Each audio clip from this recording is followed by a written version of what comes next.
ശ്രീ ഗുരുഭ്യോ നമഃ. നമ സൂര്യായ സോമായ മംഗളായ ബുധായ ച ഗുരു ശുക്ര ശനിഭ്യശ്ച രാഘവേ കേതവേ നമഃ. எல்லாருக்கும் நமஸ்காரம். ப்ரஹஸ்பதி வியாழன் அப்படிங்கிற கிரகம் மேஷராசியிலேருந்து ரிஷபராசியில் மாறுறதுனால நிறைய ஜோதிஷா யூடியூப்லேயும் ஃபேஸ்புக்லேயும் எல்லாம் ப்ரெடிக்ஷன் போட்டிருக்கான். அப்போது இதனோட ரியல் ஃபேக்ட் என்னதாக்கும் அப்படின்னு தெரிஞ்சுக்கிறதுக்கு தான் இந்த வீடியோ. இந்த வீடியோ முழுசாக கேட்டால் நிறைய உங்களுக்கு யூஸ்ஃபுல்லான இன்ஃபர்மேஷன் கிடைக்கும். ஷார்ட்டாக கேட்கணும் அப்படிங்கிறவாளுக்கு ஆദ്യം சொன்னதுக்கப்புறம் ப்ரீஃபாக ஒரு எக்ஸாம்பிள் சொன்னதுக்கப்புறம் டீட்டெயில்டாக இந்த வீடியோவை சொல்கிறேன். നമുക്കിപ്പോൾ ഒരു മെഴ്സിഡീസ് ബെൻസ് കാർ இருக்குது, டிரைவிங்லேயும் நல்ல எக்ஸ்பர்டைஸ் இருக்குது. அப்படின்னா எந்த ஒரு புத்திமுட்டுள்ள ஒரு ரோடிலேயும் நமக்கு ரொம்ப கஷ்டமில்லாமக்கு டிரைவ் பண்ணிட்டு போக முடியும். அந்த ரோடில் இருக்கிறதான அந்த குழப்பங்களெல்லாம் நமக்கு காருக்குள்ள அந்த அளவுக்கு ஃபீல் ஆகாது. ஆனால் நம்மளோட கார் ரொம்ப மோசமான ஒரு கார், எப்போ வேணால் ரிப்பேர் ஆகலாம். டிரைவிங்கும் நமக்கு எக்ஸ்பர்டைஸ் இல்லை அப்படின்னா நல்ல ரோடில் கூட ஓடிச்சுட்டு போய் டெஸ்டினேஷனில் எத்துறதுக்கு கஷ்டமாக இருக்கும். இந்த காரும் நம்மளோட இந்த டிரைவிங் எக்ஸ்பர்டைஸும் எப்படியோ அது மாதிரியாக்க நம்மளோட நித்திய கர்மானுஷ்டானம், நம்மளோட தபஸு, நம்மளோட சம்ஸ்காரம் இதெல்லாம் கிரகங்களோடு அந்த இன்ஃப்ளூயன்ஸ் அப்படிங்கிறது அந்த ரோடோட கண்டிஷன் மாதிரி. അതിനത് നമുക്ക് നല്ല നിത്യകർമാനുഷ്ഠാനവും തപോബലവും ധാർമ്മികമായ രീതിയിൽ ധനം സമ്പാദിച്ചുകൊണ്ടുള്ള ഒരു ജീവിതവും ഇതെല്ലാം ഇരുന്നാനാക്ക എന്ത മോശமான ഒരു ഗ്രഹനിலை ഗ്രഹങ്ങളോട് പൊസിഷൻ ഇരുന്നാലും அந்த കഷ്ടങ്ങളൊന്നും നമുക്ക് അനുഭവത്തിൽ വരാതെ.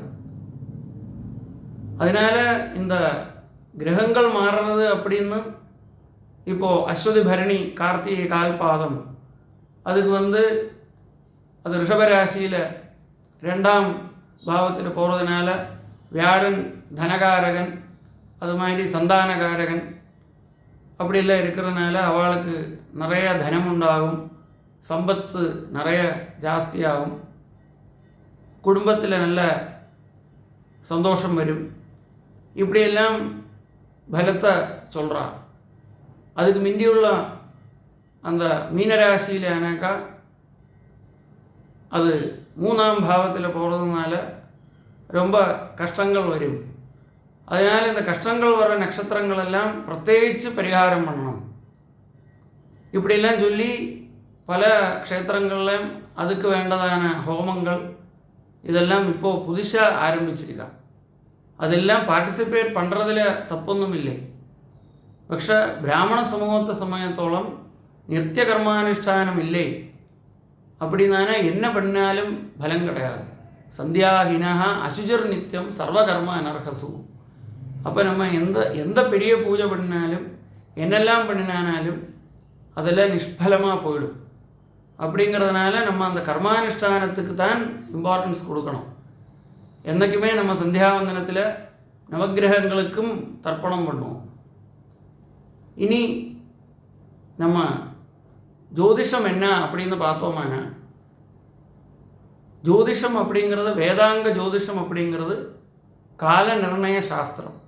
காலத்தை சரியாக தெரிஞ்சுக்கிறதுக்குள்ள சாஸ்திரமாக தான் வேதம் ஜோதிஷத்தை சொல்லித்து.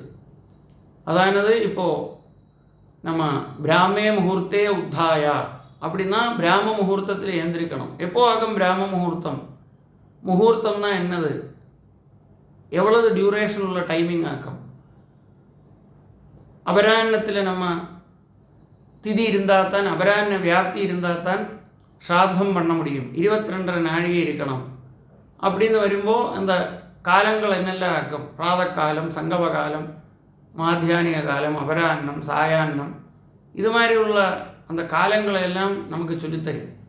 மட்டுமில்லை, நமக்கு ஒரு ஷோடச சம்ஸ்காரம் நடத்தணும் அப்படின்னா அதுக்கு முகூர்த்தம் வைக்கணும். அப்படின்னா திதிவார நட்சத்திர யோக கரணம், இந்த பஞ்சாங்கம் வச்சு சமயம் கணித்து நல்ல சமயத்தை கண்டுபிடிக்கிறது. இதுக்கு தான் வேதாங்க ஜோதிஷம் வந்தது. அதனால தான் ஜோதிஷத்தை வேதத்தோட கண்ணா சொன்னேன். இந்த ப்ரெடிக்டிவ் அஸ்ட்ராலஜி அப்படிங்கிறது வேதத்தில் நேரிட்டு இல்லவே இல்லை. இந்த நம்மளோட அந்த கர்மபலம் பூர்வ ஜென்ம புண்ணியபாவத்துக்கு அனுசரித்து தான் நமக்கு நல்ல அனுபவங்களும் கஷ்டமான அனுபவங்களும் வரப்பட்டது. அந்த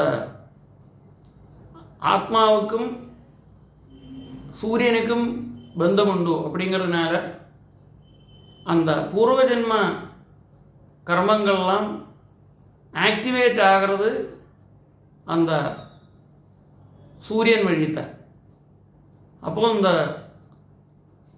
மனசு அப்படிங்கிறது பூர்வ ஜென்ம புண்ணியபாவத்துக்கு அனுசரித்து தான் மனசு ஒர்க் செய்யும். மனசு பிரவர்த்திக்கிறது பூர்வ ஜென்ம புண்ணியபாவத்தை பேஸ் பண்ணித்தான்.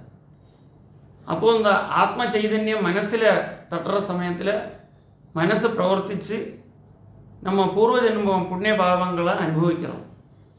அப்போது அந்த ஆகாசத்தில் சூரியன் இருக்கார், சூரியன் கூட நவகிரகங்களும் இருக்கா.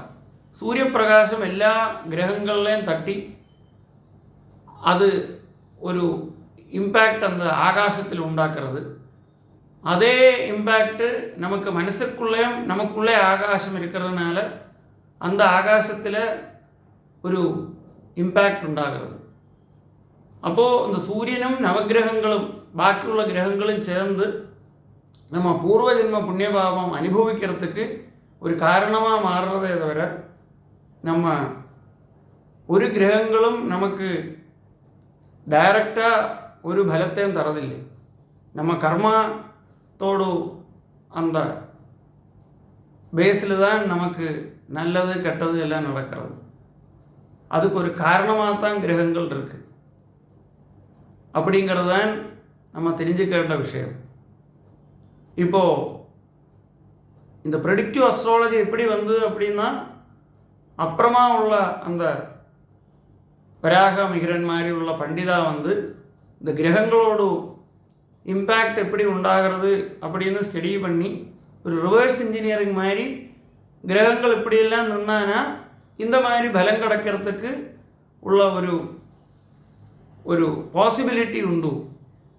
அதானது ஜாதகம் அப்படிங்கிறது இண்டிகேஷன் தான். அது நடக்குமா நடக்காதா அப்படின்னு தீர்த்து சொல்ல முடியாது. ஆகாசத்தில் நிறைய கார்மேகம் இருக்குது அப்படின்னா மழை பெய்யறதுக்கு சான்ஸ் உண்டு அப்படின்னு சொல்ல. ஒரு காற்று வந்தானா அந்த மேகத்தை கொண்டு போனால் மழை பெய்யாது. அது மாதிரி நம்ம நித்தியமாக நம்மளோட சந்தியாவந்தனாதிகள் நித்தியகர்மானுஷ்டானங்கள் சரியாக பண்ணிட்டு இருந்தானா எந்த பாவத்தை மாற்றுறதுக்கு வேத மந்திரத்துக்கு முடியும். அப்படிங்கிறதுனால நமக்கு ஏதாவது கஷ்டங்கள் வரத்துக்கு உண்டானாலும் அந்த கர்மானுஷ்டானம் வழி அந்த வேத மந்திரத்தை நம்ம சொல்கிறது வழி அந்த கஷ்டங்கள்லாம் நமக்கு மாறும். அதனால் அந்த கிரகங்களுக்கு ஒன்லி இண்டிகேஷன் தான் தர முடியும். அப்போது இந்த ஜாதகம் வழி இப்போது வியாழன் அஷ்டமத்தில் இருக்கா நீஜத்தில் இருக்கா அப்படின்னா வியாழனுக்கு ஒரு ஈஸ்வரத்துவம் கொடுத்துருக்கிறதுனால ஈஸ்வர அனுகிரகம் குறைவு, குரு அனுகிரகம் குறைவு அப்படின்னு இந்த ப்ரெடிக்டிவ் அஸ்ட்ராலஜியை வச்சு சொல்கிறாளே தவிர இந்த ப்ரெடிக்டிவ் அஸ்ட்ராலஜிக்கு வேத பிரமாணம் நேர கிடையாது. ஈவன் அந்த ப்ரெடிக்டிவ் அஸ்ட்ராலஜியை நம்ம ஒரு இண்டிபெண்ட்டாக ஒரு சாஸ்திரமாக எடுத்து பார்த்துட்டா கூட அது காமனாக எல்லா கிரகங்களுக்கும் எல்லா நட்சத்திரங்களுக்கும் வியாழன் மாறுறதுனால இப்படி தான் பலம் இருக்கும் அப்படின்னு சொல்லவே முடியாது. என்னன்னா இப்போது வியாழன் அப்படிங்கிறதுக்கு நமக்கு தனகாரகம் காரகத்துவம், அது மாதிரி சந்தான காரகத்துவம் அப்படியெல்லாம் ஜென்ரலாக இருந்தானாலும் அவாவா ஜாதகத்தில் எந்த பாவத்துக்கு ஆதிபத்தியம் உண்டு, சிம்ம லக்னம் அப்படின்னா அஷ்டமாதிபத்தியம் வந்துடும். அது மாதிரி கேந்திரத்துக்கெல்லாம் ஆதிபத்தியம் வியாழனுக்கு வந்தானா கேந்திராதிபத்திய தோஷம் வரும். அப்போது அது ஒரே நட்சத்திரமானாலும் லக்னத்தில் வித்தியாசம் வர்றதுனால எல்லாருக்கும் பலம் ஒருபோல கிடைக்கணும் அப்படின்னு இல்லை. அதனால் அந்த ஒரு 10% தான் காமன் அப்படிங்கிற மாதிரி சொல்லலாம். பாக்கி 90% வேறு பல ஃபேக்டர்ஸ் வச்சு தான் டிட்டர்மின் ஆகிறது. மட்டுமில்லை, கிரகங்கள் நல்ல ஸ்தானத்தில் நின்னாலும் வேதம் அப்படிங்கிறதான ஸ்தானங்களில் வேறு கிரகங்கள் நின்னானா நல்ல பலத்தை தடைஞ்சிடும் அப்படின்னும் ப்ரெடிக்டிவ் அஸ்ட்ராலஜிலே இருக்குது. அந்த வேதம் அப்படிங்கிற ஸ்தானத்தில் கிரகங்கள் இருக்கா இல்லையா இதொன்னும் பார்க்காம தான் இந்த ப்ரெடிக்ஷன்ஸ் எல்லாம் சொல்கிறான். அதனால் இந்த மாதிரி உள்ள மாற்றத்தில் வரதான அந்த இம்பேக்ட்டுங்கிறது ஒரு 5-10% வரை தான் நமக்கு சொல்ல முடியும். பாக்கியெல்லாம் வேறு நிறைய ஃபேக்டர்ஸை டிபெண்ட் பண்ணி தான் இருக்குது. அதனால் அந்த நாளைக்கே போய் பரிகாரம் பண்ணணும், அந்த ஹோமத்தில் நம்ம போய் பார்ட்டிசிபேட் பண்ணிட்டா எல்லா கஷ்டங்களும் மாறிடும் அப்படின்னு நினைக்கிறது ரொம்ப தப்பு. நம்ம கர்மானுஷ்டானங்கள்லாம் பண்ணி சந்தியாவந்தனாதிகள்லாம் பண்ணிட்டு இருந்து அப்புறம் நம்ம இதில் போய் பார்ட்டிசிபேட் பண்ணால் அதுலேருந்து ஒரு சின்ன பலன் நமக்கு கிடைக்கும். அந்த அளவுக்கு தான் அதுக்கு பிராதானியம் உண்டு அப்படின்னு சொல்கிறதுக்கு தான் இந்த வீடியோ. நமஸ்காரம்.